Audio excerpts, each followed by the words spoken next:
about dukkha, suffering, happiness.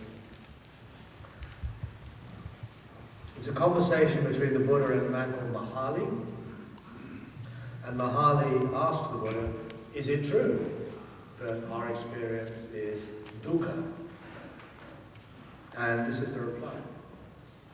If Mahali, form, feelings, perceptions, inclinations, and consciousness, or what is technically called the five skandhas, which means the totality of our experience, if these things were exclusively dukkha, suffering, if they were exclusively immersed in suffering, steeped in suffering, and if they were not also steeped, immersed in happiness, in pleasure, in sukha, beings would not become enamored of them.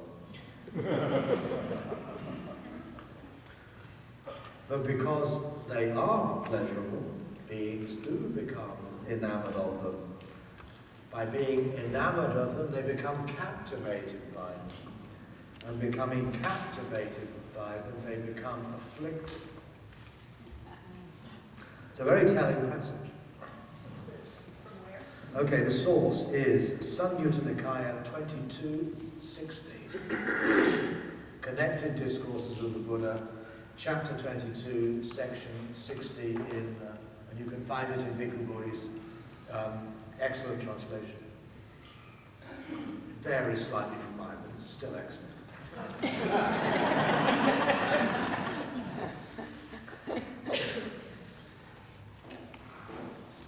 We saw this morning that the word dukkha, which I agree is a totally central idea in Buddhism. And the Buddha, I feel, his primary concern is how do we live and respond and work with dukkha. And as I said, I prefer to translate this something like life, with, admittedly, a tragic tinge, a full awareness of its potentially or actually tragic nature. But I also don't feel that tragedy is somehow a bad thing. And one of the ways in which we can embrace dukkha, or embrace life, or embrace tragedy, is through the arts. And I think the Western artistic tradition is very, very rich in offering us ways to come to terms with the tragic dimension of life. Why is it that for the last 400 plus years, people have been drawn to watch the plays of Shakespeare? And I don't mean Midsummer Night's Dream, but Hamlet, Macbeth, King Lear. Why do people go in droves to theatres to witness what effectively are, or literally, tragedies? Does watching a Shakespeare play make you miserable? No. If it did, we wouldn't go there. This, I think, points to something which also allows us to appreciate what I feel the Buddha means by dukkha. Dukkha, the tragic dimension of human life, opens up the depth dimension of our experience. We watch a performance of Hamlet or Lear, and we come out of the theatre feeling inspired. We feel brought into a deeper relationship of what it means to be human. And we feel that we've spent our time extremely well. But it may not have been what we would call enjoyable in the same way that we might feel about having watched a screwball romantic comedy. But it is certainly something that touches us very deeply, and yet it is dukkha. In fact, many of the great or greatest works of art in our culture are about bringing us into closer, intimate touch with dukkha. And this, for me, opens up a dimension of Buddhist practice which we might call aesthetic.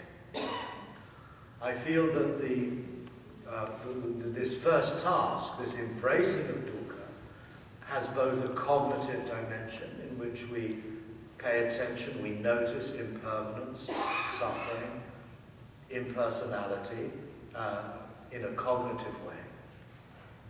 It has an affective dimension in which we not only meditate in such a way that we get to know better these things, but also it has to do with how we feel about ourselves, how we feel about others, how we feel about the suffering of the world. And it also has an aesthetic dimension, a dimension that enhances our sense of appreciation, our sense of wonder, our sense of the sublime, in an aesthetic way. And in this sense, embracing or knowing dukkha, comprehending it, is a very multifaceted, complex way of living fully in this world. Just as we might rethink dukkha as a way of conceptualizing what we mean by life in its totality. Similarly, with the term that's central to the next task, which is tanha, usually translated as craving, perhaps we can helpfully rethink that as reactivity. Now, I'm aware that the word craving does actually privilege desire of one kind or another, just in the same way that the word dukkha privileges the tragic. But I think both terms need to be thought of more as heuristics, sort of rules of thumb, shorthand expressions that suggest something actually far greater than that. Tanha, craving, is not exclusively just to do with desire. It has just as much to do with hatred, with anger, with fear, with ignorance, with confusion, with egoism. All of these are aspects of tanha. And we know this because the Buddha defines nibbana, this non-reactivity that I speak of, as the stopping of tanha, the stopping of craving, the stopping of reactivity. And he also defines nibbana as the stopping of greed, of hatred, and confusion. These are the trio of baddies in Buddhism. Greed, hatred, delusion. You come across it all the time. In many traditions today, these are spoken of as the three poisons. But in the earliest texts, they're not spoken of as poisons, they're spoken of as fires. And the famous third discourse of the Buddha, which is called the Fire Discourse, the Discourse on Fire, is basically his reflection and study of tanha under the aspect of this threefold greed, hatred, delusion. If he's using the metaphor of fire, he's using a metaphor of something that flares up when a contact is made. In the image of fire, it would be a match and its tinder. When the two strike, a spark, a flame, a fire is provoked. And he takes that as a metaphor for how, when, as human beings or sentient creatures, we'll just stick to human beings, We are the kind of organisms that when we come into contact with an environment, in other words, something we see, hear, smell, taste, touch, that triggers or sparks a reaction. This is very classic early Buddhist thinking. And since greed, hatred, delusion are, as it were, the typical forms of what is sparked, that flare up, that burn, I think reactivity is a more appropriate way of describing that process rather than they trigger craving. Craving doesn't, to me, really work. If we're more literal, tanha is sometimes translated as thirst. That doesn't help much either, to be honest. So recently, in fact it's only been in the last year or so, I've started using the word reactivity, and I find it's much more helpful in terms of our actual practice. Remember that in the fire discourse, the Buddha says the world is burning. It's burning with greed, it's burning with hatred, it's burning with confusion. And although at the time this was really his way of pointing to individual human experience, that we are constantly inflamed by these things. And again, we don't have to look, this is not some theoretical proposition, this is something that we can test and observe in our own lives. We're constantly flaring up. And what we do when we flare up is believe that what the story of greed or the story of hatred or the story of greed is telling me at that moment is true. We buy into it. It happens so automatically, so instinctively, it doesn't even give us the time to think. Instead, we just run with the story. I'm angry. That was really such a terrible thing that person said to me. I'm going to blah, blah, blah, blah, blah. And in meditation, particularly mindfulness practices, we get to observe this process in a very minute and exacting way. Because even if we're sitting still doing nothing, we find that this reactivity is constantly being triggered. And it manifests in meditation as distracted thoughts, commentaries, monologues, emotions. We can get very het up in meditation. Maybe you don't, but I can get very worked up about something when actually I'm just sitting still in a quiet room. And yet my heart rate goes up, I start gritting my teeth, I start getting pissed off about something. Totally unnecessarily. And I think it's important also to recognize that when the Buddha says the world, the loka, he's not just referring to the world out there. Loka also refers to what goes on in here. It's translated as world, and it's not a bad translation. But we tend to assume that the world is what's out there, and then there's me in here, who somehow has to deal with the world. In the early suttas, the world has just as much to do with what rises up in my own mind. That's also the world. There's a passage in, again, the Samyutta Nikaya, where the Buddha is asked, what do you mean by world, loka? And his answer is, lujati, which means it passes, literally. And it seems as though he thought there was an etymological link between the verb lujati, to pass, and loka, world. In fact, there isn't. So he seemed to love inexact etymology. There's another case which I could also mention if I had time. But the point is, it's a bit like the French expression, c'est ce qui se passe. Ce qui se passe means what's happening. It's what is passing itself, literally. Ce qui se passe. It's what's going on.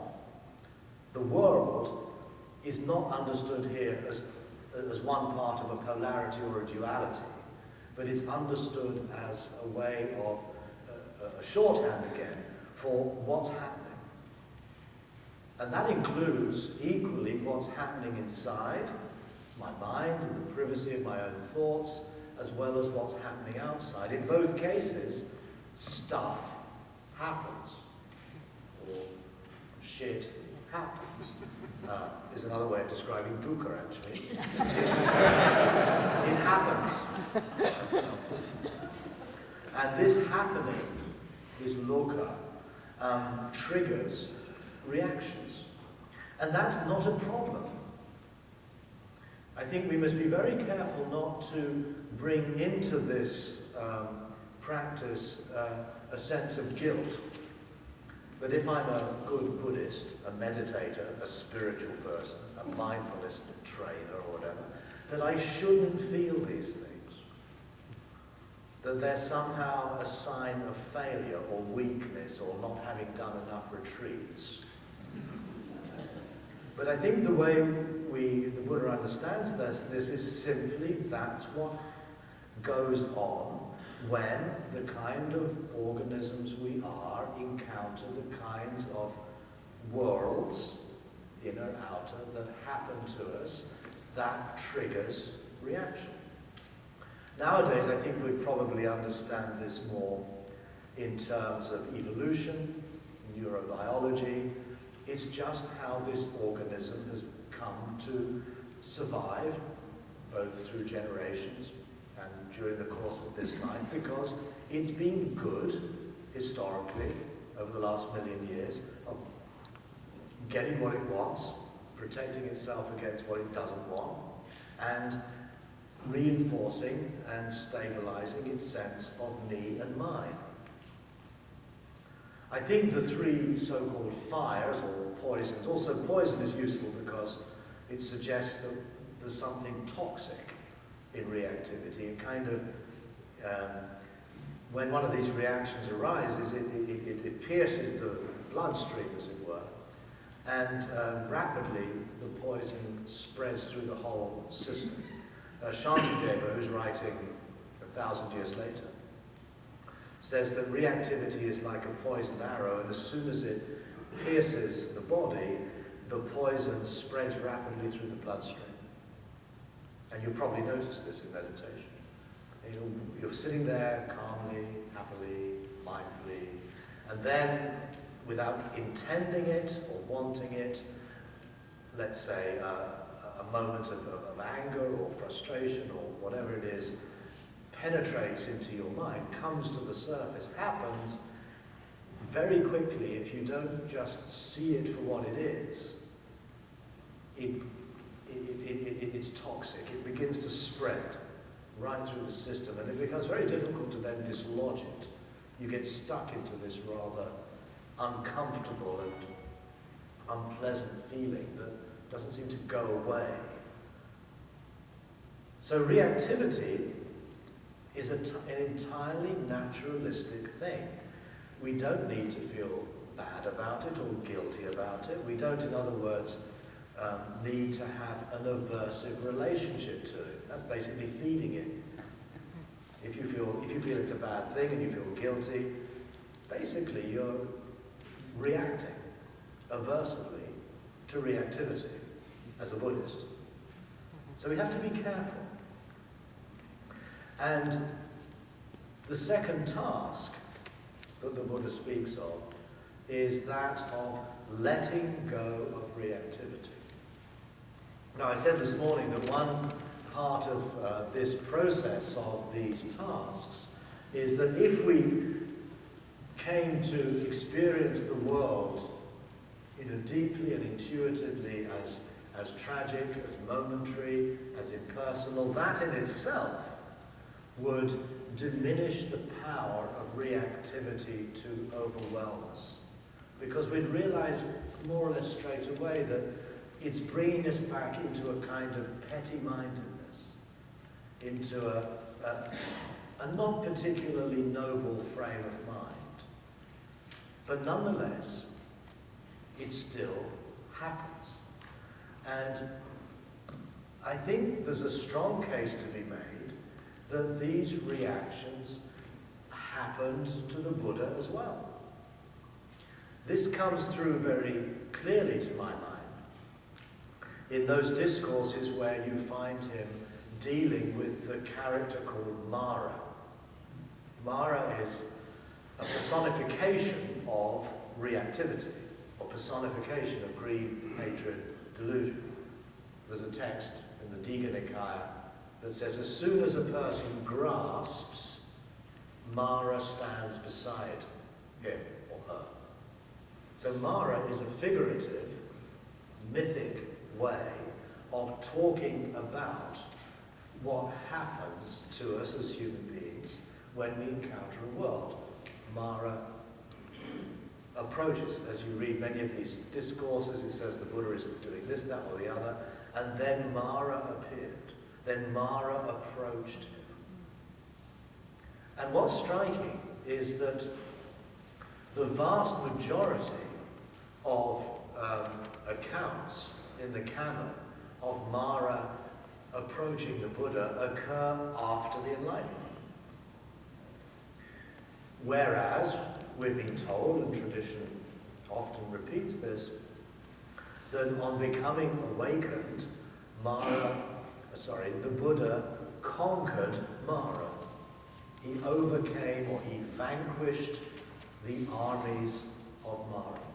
And that, in fact, is what constituted his awakening. It's yet another way of understanding what it means to be awake. It means to have overcome Mara. Now, what has happened in the history of the tradition is that this has been understood to mean that Mara, after the awakening, has literally been deleted from the Buddha's mind. There are many passages in the suttas where the arahant, or the liberated saint, is described as one in whom greed, hatred, delusion no longer arise, that they have been cut off like a palm stump, is the image often repeated.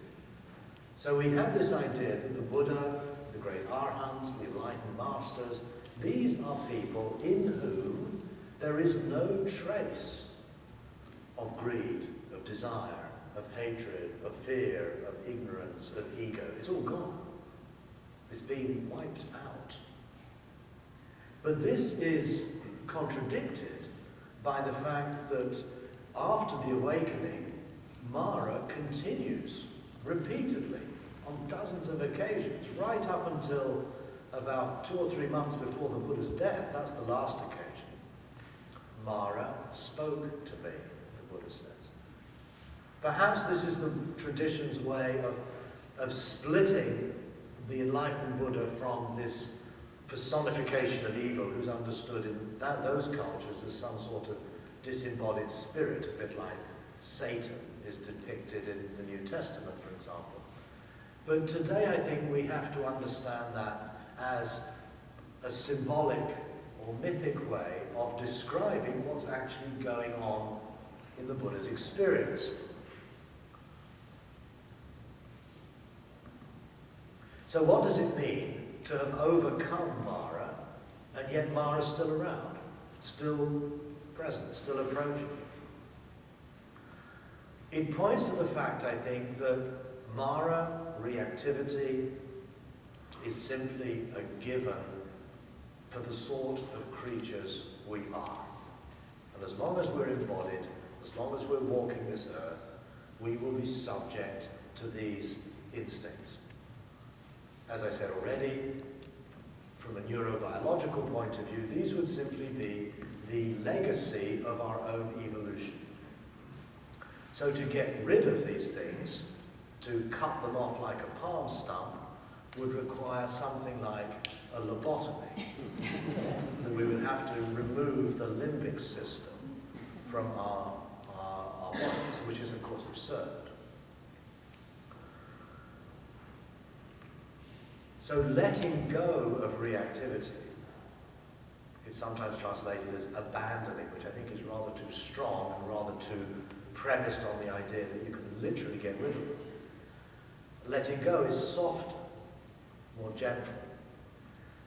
And it doesn't mean that you seek to destroy these things, which inevitably would entail a degree of violence and a degree of aversion and hatred. It's learning to live with them, not necessarily to buy into their story. We don't do that, but we no longer treat them as things that need to be uprooted and destroyed. We can't. They're part of us. They're who we are. So what does it mean then to let go?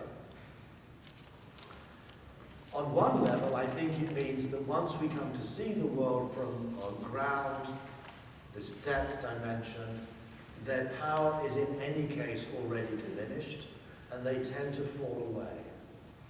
Or when they do arise, they just don't hang around for so long. But at another level, letting go is a task, the second of the four tasks, in which we consciously recognize what's happening, we see it for what it is, but we don't believe it. We allow ourselves a distance. We allow ourselves a still, quiet, clear awareness of what's taking place, and we recognize that these things that are arising are simply the play of our organism interacting with an environment, and if we leave it alone, if we just let it be, we can observe these things arise, and in their very nature, once they have arisen, they will fade away. We don't actually have to do anything. Now this principle, which I think is very much at the core of the Buddha's insight and vision, is of course describing what nowadays would be understood as the core mechanism of mindfulness therapy. So people who know nothing about Buddhism, and no interest in religion, who have to deal with, say, relapse in depression or some other health-related suffering, are now being taught essentially the same thing. That rather, like relapse into depression is a good example, that's been studied quite extensively, and clinical trials have been done. And what's called MBCT, mindfulness-based cognitive therapy, is very much a way of applying this core principle of Buddhist practice in a clinical setting. And what you're being taught is basically what I just described. When you see a depressing thought rearing its head, you recognize it as such, you accept it for what it is. But you don't buy into it. You don't get entangled in its storyline. You simply allow it to be what it is, play of the mind. You're not aversive, nor are you attached to it or identified with it. You just let it play itself out. And this, of course, is a way of healing. Again, we sometimes feel it odd that Buddhism, which is a religion or a spiritual tradition, has had some of its practices co-opted by the health services. But remember that the Buddha presented himself as a physician. He described himself as a doctor, as a surgeon, as a physician. He described his Dharma, his teaching, his instructions as a therapy or medicine. And he described the community, those who support you in your practice, as like nurses, staff, who support you in your healing process. Again, it reminds one of Epicurus. If your philosophy does not heal your soul, it has no worth. And this is an idea that wasn't just that of Epicurus. You find it in Aristotle, you find it in the Stoics. It's utterly central to practical Greek philosophy. It's about a form of healing. But we've lost touch with that in our modern academic philosophy. So letting go of reactivity is not suppressing it, not denying it, it's embracing it just as we would embrace suffering itself, and allowing these processes to come to rest of their own accord. And that coming to rest, the stopping, even momentarily, of reactivity, is nirvana. Again, that might sound a little unorthodox, but that in fact is how nirvana is classically defined. Nirvana is described as ragakayo, dosakayo, mohakayo, the ending of greed, the ending of hatred, the ending of confusion. And that doesn't mean ending in the sense it'll never happen again. It means it comes to a stop. The very last words of the first discourse, which are uttered by one of the 5 ascetics who was present at that talk, are whatever is subject to arising is subject to passing. Whatever arises, ceases. Whatever starts, stops. And that phrase became something like a slogan of the early Buddhist community. Some months after the first discourse, when the Buddha is in Rajagaha, a person called Sariputta, very learned monk, asks for a summary of the Buddha's teaching from one of the 5 ascetics, who gives him a brief summary. And then Sariputta gets it and says, so whatever arises is something that ceases. And on both occasions, those of Kondanya the ascetic, or Sariputta the monk, are described as the moment when the Dharma eye opened and they entered the stream of the path. Now in some ways, this is really quite simple. It's not a very complicated theory.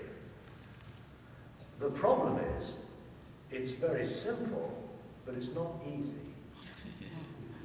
We have to make that distinction. You can get the idea very quickly, but to actually apply it in a way that makes a difference in your life is possibly the hardest thing there is for us to do. And I think the reason for that is because the force of instinct and habit and reactivity is such that it is overwhelming very often. It is very powerful.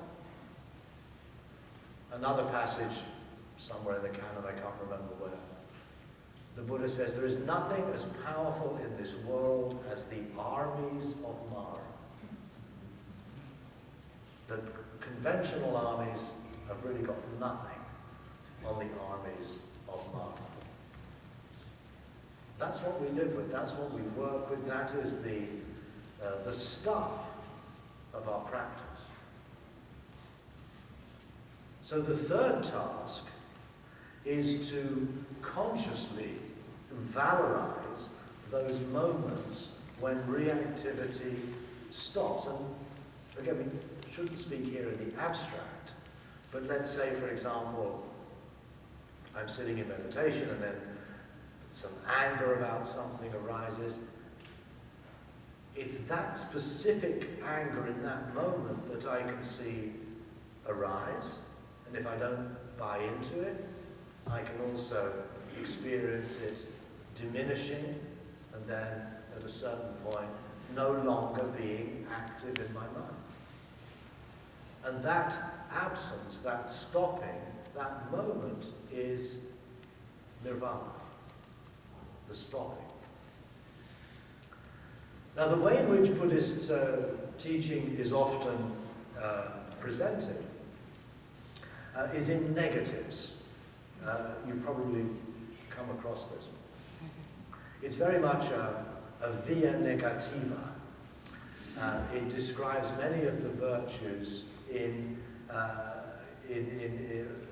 negative terms. So, for example, what are called the three roots of virtue are alobha, adosa, amoha.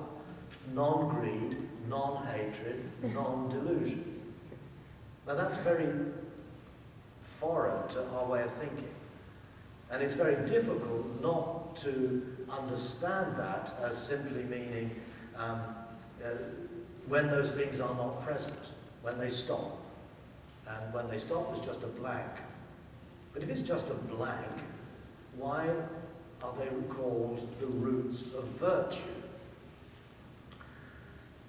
Again, this was first made clear to me when I was studying with my Tibetan teachers, that the privative, not, or are, in Pali and Sanskrit, does not mean just the absence of, but it means the opposite of. So in other words, non-greed is a way of talking about, let's say, equanimity. Non-hatred is a way of talking about tolerance or love. Non-confusion is a way of talking about lucidity or clarity of mind or intelligence. So nibbana, which is again thought of as the blowing out of something, likewise has a positive counterpart that is unstated, which is odd in a way. Though I can give you an example from our culture. We talk of somebody leading an impeccable life. And if we think of somebody's life as impeccable, we think of it as embodying virtues, dignity, whatever it might be. But we don't notice that actually impeccable literally means not sinning. It's from peccare, Latin, to sin, and im is again a privative not. So although the word literally means not sinful, what it comes to mean in usage is what we understand by someone being impeccable. But because we're not brought up in a Buddhist culture, we're not, as it were, steeped in this way of thinking, we take these terms too literally and think of them as just an absence. Absence of greed, absence of hatred, etc. Rather than thinking that what's being talked about here is a kind of radiant, caring equanimity. Radiant, caring equanimity. And that, I feel, is what our meditation practice, our overall life practice, seeks to cultivate, is to learn to live more and more from a still, equanimous, lucid frame of mind. And that is another way, in more positive terms, of talking about nirvana. As I said this morning, nirvana is described as clearly visible, immediate, uplifting, and this phrase is repeated a lot, personally sensed by the wise. In other words, nirvana is not an exclusive property of Buddhists.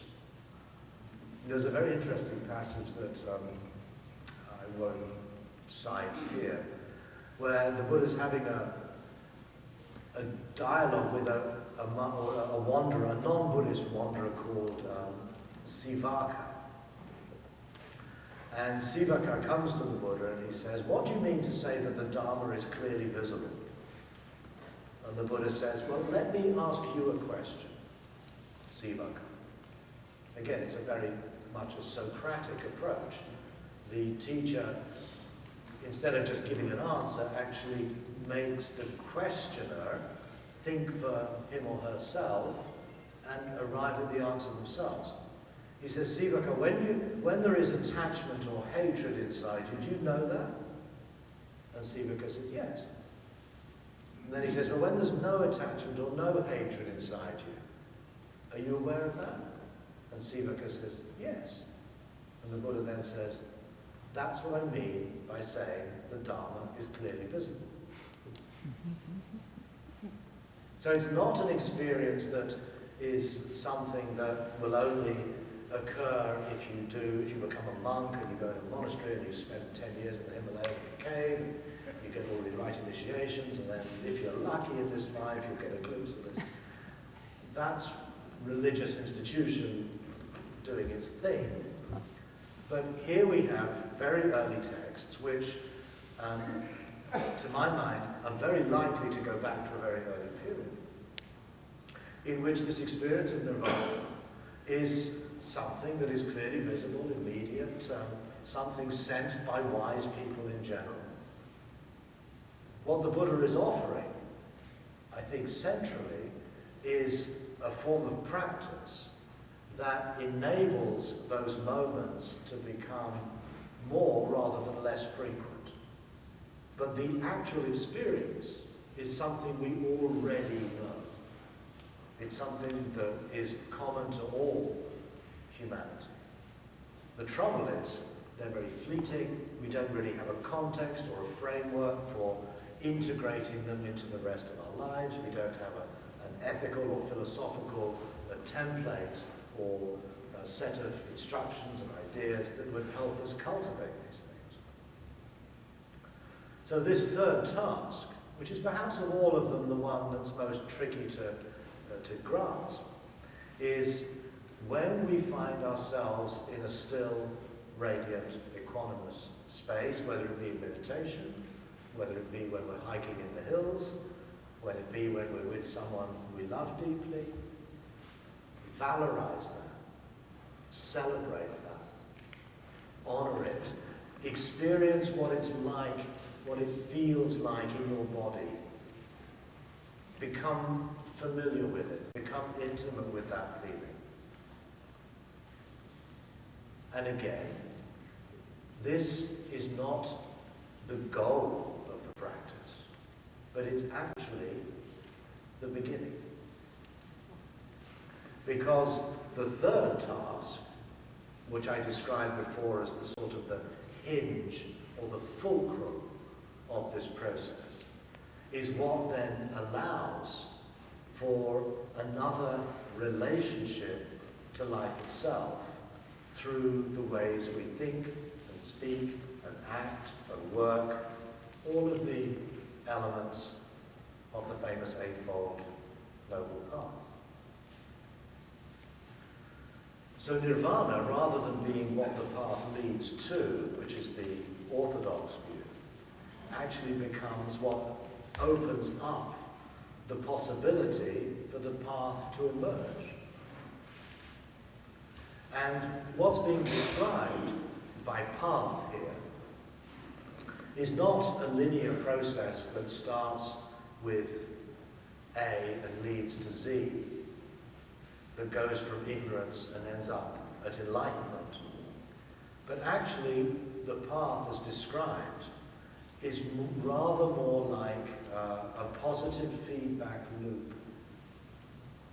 Because if you follow the sequencing, you start with what's most inner, what's called complete vision or right view, which of course morphs and blurs seamlessly with the experience of stopping, the experience of nirvana, the experience of this still, quiet, lucid mind. That's already a view, or a vision, let's say, which allows us to think differently, speak differently, act differently, work differently. It extends from the innermost core of our experience, the most private part of ourselves, into how we speak, act, work. In other words, how we relate, how we engage with the economy, how we then focus our attention. And the sixth, the seventh and eighth elements of this path are mindfulness and samadhi, concentration, which then beg the question, what are we mindful of? What do we concentrate on? Which bring us quite organically back to the first task of comprehending or fully knowing or embracing dukkha, life itself. So the Eightfold Path allows us to return to where we began, but from perhaps another pitch, another layer of depth. We've learned something in the interim, and we bring that now to bear on how we come to terms with what is happening, what's coming up in our life at this moment. We then notice within that how that triggers reactions. We now have maybe a slightly greater resource to let go, to not buy into those reactions. We're now more mindful, more focused. We might then become more attuned to those moments in which that reactivity stops, even temporarily, and leads into another way of responding through our thoughts and our words and our deeds to life itself. So we get out of this idea of having to think of the path as a linear sequence. And it becomes really something we cultivate and develop in the course of life from moment to moment. And finally, I'd like to just offer another way in which we could model this process. Not as a sequence at all, but as a way of encountering any given moment at any given time. So instead of speaking of the Four Noble Tasks, which still suggests very strongly, and in many ways very usefully, the notion of how these four tasks lead one to the other, how they are a sequence. But the danger there is we're once again back into this idea of linearity, which is helpful, but only part of the story. We might start thinking in terms of a fourfold task, in which all of these elements come together, not exactly simultaneously, but very much in the same moment. And as an example of that, I'd like to offer what happens when I'm leading a meditation retreat and I see people in interviews. Now, for many of you, I suspect, you're working perhaps as therapists or counselors or priests, and you're constantly in a situation of having to offer advice or counseling, instruction to your clients, your patients, your congregation, whatever it might be. In my case, it has to do with interviews on retreats. So how would the fourfold task become a framework for that particular experience? 2:15, I know that a person called John is going to come into the room. There's a knock on the door, and John appears in the doorway. Now, I don't always succeed, to embrace John fully and unconditionally.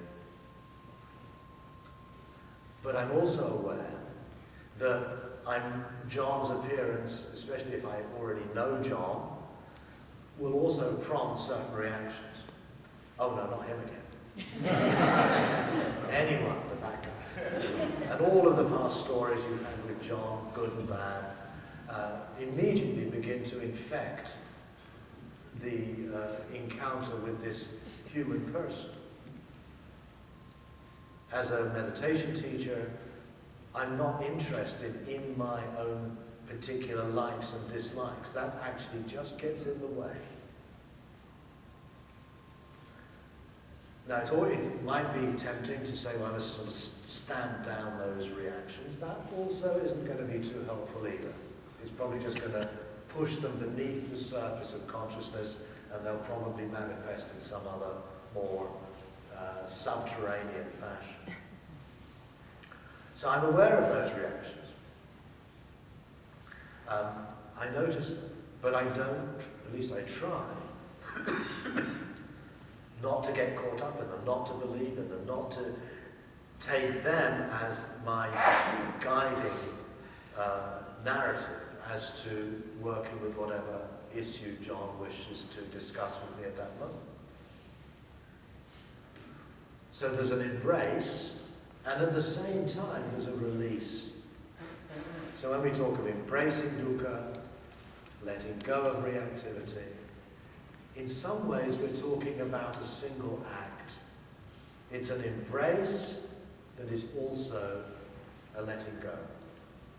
Which again sounds a bit odd, logically. But I don't think it is. The kind of embrace, the kind of openness we have to the moment is also one in which we let go of certain familiar patterns of behavior. And in an ideal situation, I find myself settling into a still, quiet, open, non-reactive or relatively non-reactive space. Even if the reactions keep happening, and of course they do, I don't have any control over that. I can at least observe them rather than believe in them. So you can be non-reactive even in the midst of reactivity. I think Huineng, the Chinese, sixth patriarch of Chinese chant, said even in the midst of thought there can be no thought.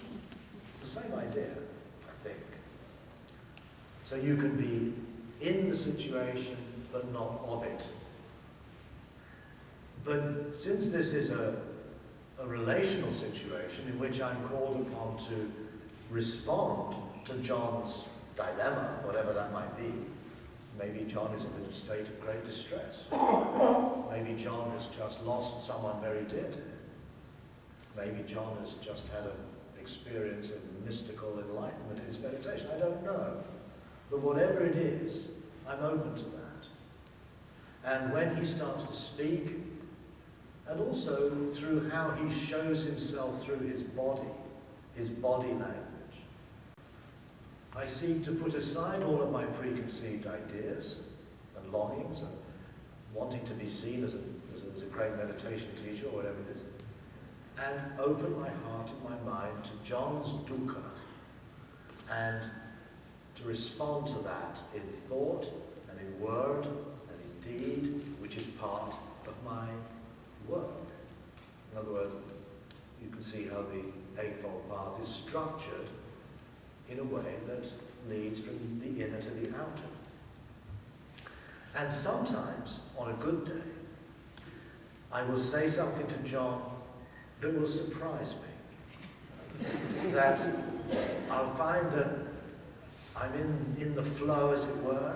I'm open, I'm empathetic, and this allows words, advice, not only in the content but also in the manner in which I speak, the tone of voice.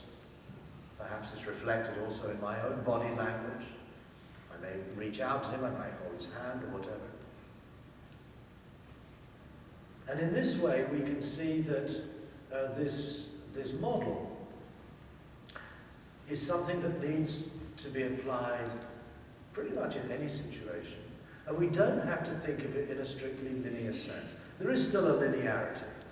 John comes into the room, moment n plus 1, I react, moment n plus 2, John sits down. Yeah, it's happening in time, unavoidably.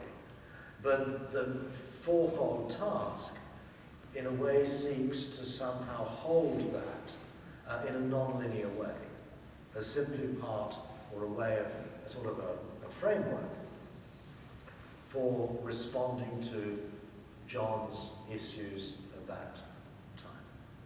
And I'm pretty sure we can translate that principle into many other areas of our lives, whether we are working in business or whether we are artists. I think in many ways the same broad principles apply. And I think particularly in our times, our concern with reactivity, or these three fires, is no longer restricted to our own personal life. The problem with reactivity is not just, it makes my life, for me, difficult. But I think something extraordinarily prescient in the Buddha's metaphor of fire can now be understood on a planetary level. The world is on fire. And we're not talking here metaphorically or psychologically. I mean, it's quite uncanny. The world is burning. And it's burning with greed, with hatred and confusion. And this burning is the consequence of our consumerist society, of deregulated capitalism, of the arms industry, of our conflicting religious ideologies, of our confusions about what is good and not.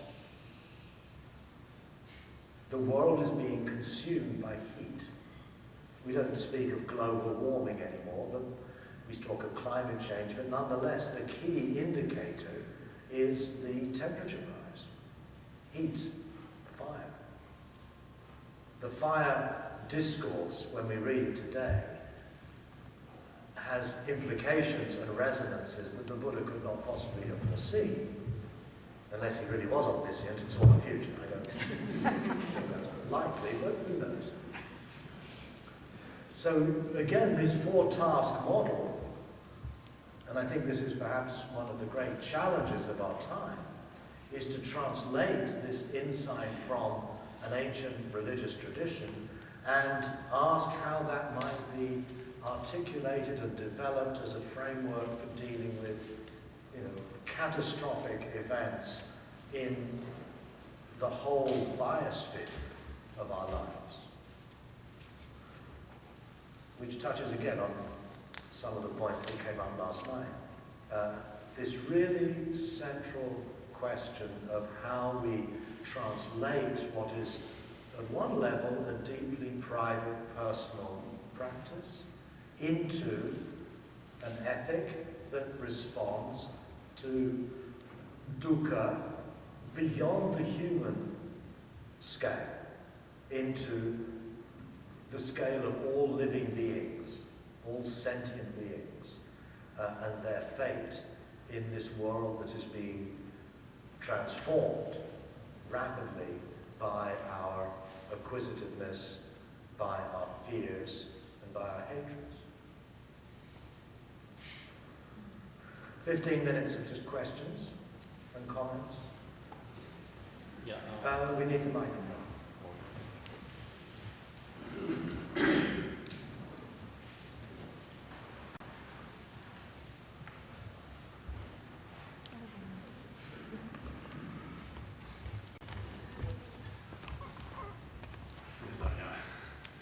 We heard you talk about craving, and you translate it as reactivity. There's the word clinging that Bhikkhu Bodhi uses, that others uses the translation. I forget the Pali. What do you see as the relationship between those two? Because you seem to focus on the craving and not the clinging, and I heard it like happen the other way around. Well, craving is generally considered the precursor of clinging. If you look at the classic Buddhist model of what are called the 12 links of dependent origination, contact gives rise to feeling, feeling gives rise to craving or reactivity, reactivity gives rise to clinging, upadana. And Upadana too has associations with fuel and fire. It's a similar metaphoric sense. Upadana, which is generally translated as clinging, and I wouldn't do it differently. Clinging is fine. It's kind of craving ratcheted up several degrees. And the ratcheting up has to do with the fact that clinging is what turns craving into something egotistic and narcissistic. And let me give you an example for that. There's a passage in the canon which records a reflection of Ananda, who was the Buddha's attendant. And he recounts how his teacher, a man called Pungamantaniputta, instructed him in the Dharma. And he gives the teaching that led to his breakthrough into insight. And Pungamantaniputta, I have the text in my iPad somewhere, but I'll quote it from memory. He says, it's through clinging that the notion of I am occurs, not without clinging. Just as a young man or a young woman who's fond of their appearance, when looking into a mirror or a clear pool of water, would see their reflection, they would do so with clinging, not without clinging. Likewise, Ananda, when we experience form, feeling, perception, inclination, consciousness, in other words, shorthand for experience in the world, we do so with clinging, not without clinging, and that is what gives rise to the notion of I am.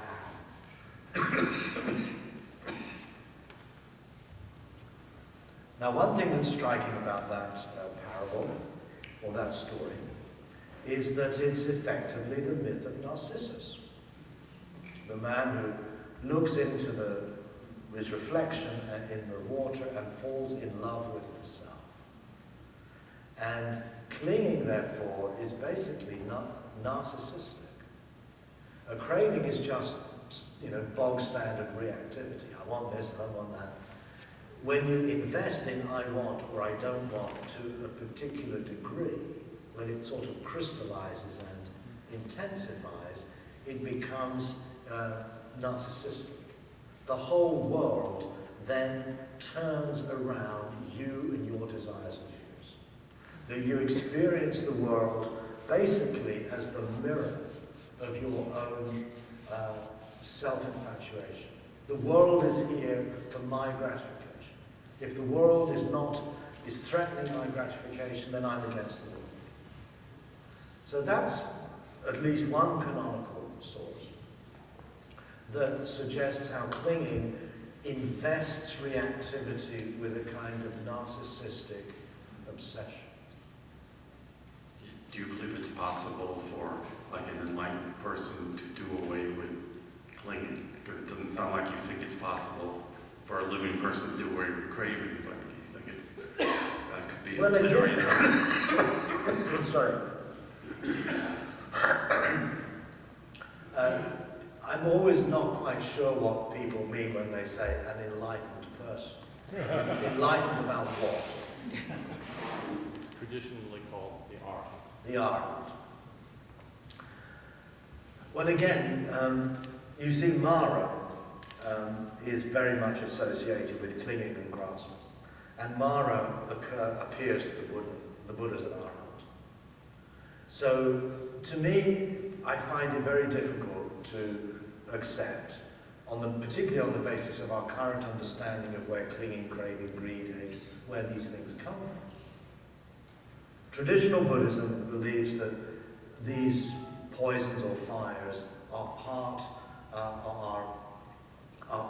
born along by the current of mind that gets reborn. In other words, they don't have anything to do with the body at all. You come into birth with a consciousness, and that consciousness carries with it the legacy of your past acts, and also the legacy of your habitual reactive behaviors. So that the Arhat, traditionally, is one who's managed to free his or her mind from clinging, grasping, greed, hatred, delusion. They've gone, literally. Now, if you find that version of events difficult to grasp, as I do, I can't quite understand how that would work. And particularly when we now have a very detailed understanding of the neurobiology of affect, that greed and hatred and all of these things are basically the results of our evolutionary biology. They're not present only in some immaterial mental condition. They're actually embedded in our limbic system. Then as long as we have a limbic system, we're going to experience these reactions, which will include clinging and craving and grasping and even. But what the Dharma, I feel, allows us to, the Dharma allows the possibility that we can enter into a radically different relationship with these things, so that they're still around, but we're no longer fueling them, we're no longer believing them, we're simply witnessing that these are features of our human life. But we don't respond to life from their imperatives anymore. And this is something I think that can be experienced both here and now for anyone. And if we take the figure of the Arhat would therefore be someone who's evolved this practice to the point where they really no longer are subject to being caught up in these patterns of behavior, but that doesn't mean the patterns of reactive behavior just don't occur. I suspect they do. Otherwise we have, I think it's very difficult to understand on the basis of our current knowledge of biology, of neurology. It doesn't fit. If you accept the idea of rebirth and immaterial minds coming into, entering a fertilized ovum and then leaving in death, then you can have it's much easier to accept the traditional view. But if you don't, very difficult. Yes, the person down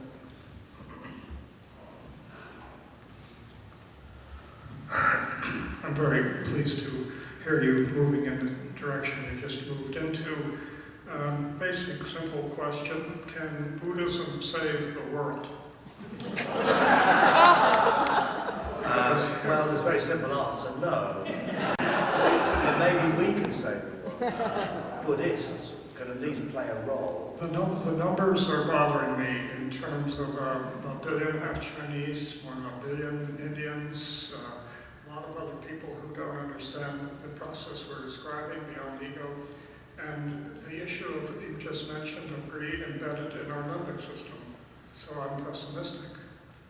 I think one has probably quite good grounds to be pessimistic. I've recently been reading Naomi Klein's recent book, or at least an article that was published in The Guardian. And reading that article did not make me feel optimistic.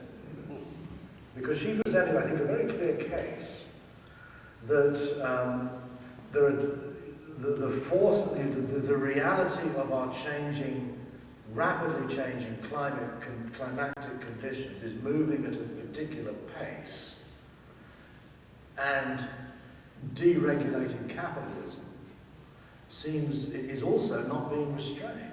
And that is, of course, the primary driver of the problem. So maybe that's simplistic, but it seems to me to be a fairly sensible and reasonable account of the situation. As long as capitalist consumerism continues to be unchecked, and that's driven by greed, desire, all of these things, it's difficult to see how this roller coaster of climactic change will not continue apace. Governments will try to regulate, but remember, democracies are maybe not the ideal political structure for making such changes. Politicians are elected, again, because they promise to give people what they want and to defend them against what they don't want. So I think we are in a very serious situation. And I think it's a great thing that we're talking about this. That Buddhists and Christians and other groups are now working together to try to raise people's consciousness and awareness. But we also have to recognize that we are the beneficiaries of this system as well. I get on planes, I drive a car, I have a choice of 25 different breakfast cereals in the supermarket. You can't disentangle these things. And at some point, we're going to be faced with some very hard choices. Are we willing, seriously, to lower the standards of our living, to simplify our lives, in order that we can begin to affect the juggernaut of consumerism and capitalism that is creating these problems? It's very easy to be pessimistic, but I think that's giving in again to another instinctive kind of reaction. We look at the evidence and we easily give up. But I think if you look at in Buddhism, or I'll just talk of Buddhism, I think it's striking that right from the beginning, the Buddha's concern is with what he calls sabba sattva, all sentient beings. Buddhism is not a humanism. Buddhism is a sentient beingism. Right? Someone mentioned, when they mentioned that DVD, we're stopping to talk about persons, we're going to talk about beings. And I think if that's the vision that we find back in the 5th century BC, that this practice is about cultivating love, compassion towards all sentient beings. And in Mahayana Buddhism, that's even ratcheted up further. If we take that seriously as Buddhists, really seriously, then we have to reflect on what the implications are to lead a life that does not damage or harm beings of all kinds, from microorganisms to insects to birds to trees to everything, to the whole biosphere. I think one of the challenges of Buddhism is to reframe that sort of language in the context of our contemporary world. All sentient beings is a bit vague, but I think we can tease out the specificity of that phrase by paying closer attention to the possibility of extinction of particular species, and really focusing on that, really turning our meditation on the fate of the Ethiopian tree frog, or whatever it is, which we also now understand to be deeply enmeshed and embedded in the whole interconnected biosphere itself. Who was the author of that? Naomi Klein, and the book is called This Changes Everything. Naomi Klein, she's Canadian, and she's written a lot of this stuff. I've not read the whole book, but from what I have read, it looks a good one. No, we need to stop now, it's 1:30.